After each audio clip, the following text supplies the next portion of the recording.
I just need to get the book done. Like I just Yeah. need to get Shawnee Poo and Fuji in book form, just like Scott and his Young and the Dead. Fantastic, fantastic. Speaking of this has been a Kickstarter. This has been a Kickstarter. You've done several successful campaigns. How is it running a Kickstarter? It's a lot of work. And basically, if you run a Kickstarter for a month, that's going to be your main focus is Nothing else. getting the word out, and not maybe not nothing else, but that's going to be a pretty good chunk of what you're going to be doing, trying to figure out how to bring people more to the campaign, doing whether I'm doing, I'll do videos on YouTube, trying to get, showing, basically the trick is, do a video. If you're going to do a video or whatever, don't make it, I just launched a Kickstarter. I mean, that might work if you got a big if you got a decent following that cares enough about, but a lot of times they'd be like, I tie it in somehow with something that was of interest to somebody, and then I work the Kickstarter into that and everything. So so you get people there for, I want to learn how to do this particular thing. And what do you know? This particular thing has something to do with my comic that I'm kickstarting or something like that. And then I do just live streams where I'm drawing like some of the rewards. Like if I had some zombie sketches or something. So I'll do live streams. And while I'm doing that, I'll mention the Kickstarter and stuff like that. But yeah, it's just, that's part of it. A lot of brilliant marketing, am I right? Hopefully. I mean, I've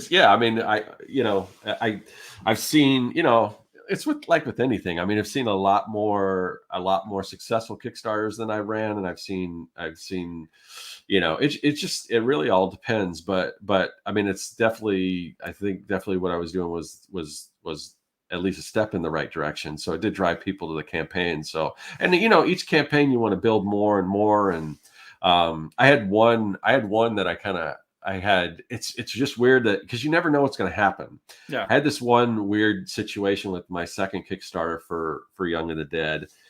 And at the first Kickstarter I ran, I was doing a lot of my promotion through like Facebook. So I thought, okay, well, I'm going to continue to do that because it drove some people to the book. And, with the Kickstarter, the main thing you're trying to do is you're trying to get people as soon as possible. You want to start building anticipation, everything for that Kickstarter beforehand. So you can get a decent, if you can fund or get close to your funding, like the first day or the first whatever, that just shows the Kickstarter and the algorithm, this is cool. And then they push it out to more people. But so I was really hoping to get as many, many people into that in the first day or so. And what happened was Kickstarter, or not Kickstarter, but Facebook, because, everything's robots, there's no actual people. And because it's robots or an algorithm or whatever that's looking at these posts, they don't really understand nuance. So when their algorithm or whatever sees the title Young and the Dead, they put Young, Dead. That could be harmful to children because we've got those two words together. This might be about killing kids or something. And so that just tanked that first day. So that second Kickstarter, it was an uphill climb after that, because it's just like none of those, they just basically, they removed all the promotion I was going to do this first day. So the next Kickstarter, I'm like, okay, I'm not gonna rely on Facebook for sure.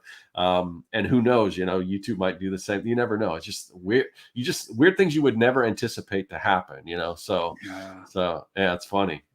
But yeah, I guess I'm going to be going the Kickstarter route. I didn't originally want to, but if my goal is to try to go to as many schools as I can and try to do presentations and whatnot, I need to have product. And I guess the best way to go about that is to get it kickstarted. And yeah, and I mean, Kickstarter, I mean, you need, it's, start building the audience now, whether you're, you've got people that you meet at shows or whatever, or what you're doing now, like on YouTube. You got to start building that anticipation, what you're doing, continue to do that. So when you do launch it, because Kickstarter's, by and large, Kickstarter doesn't necessarily drive traffic to your stuff.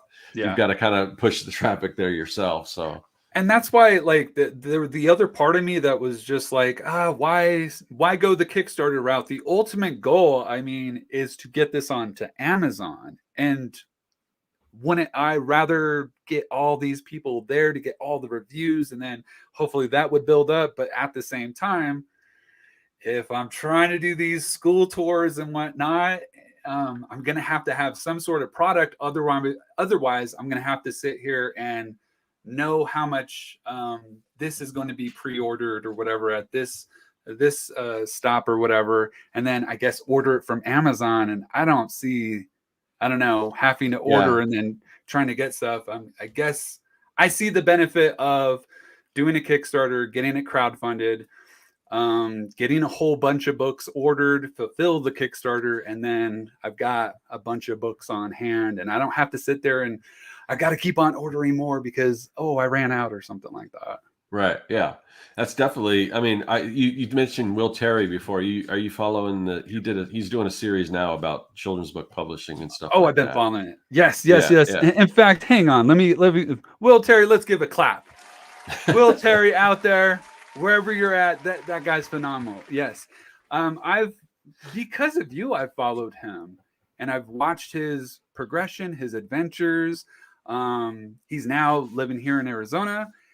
And just like you were talking about with the whole Kickstarter thing, you want to get it funded as quickly as possible. I remember watching one of his launches, and he was able to fund it within an hour.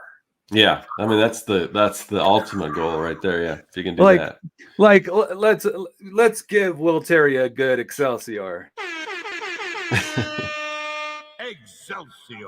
1 hour. And that's actually something, I mean, I know that is I don't know, that's a big feat to climb, but it is something that I'm going to try to do myself. That's the goal.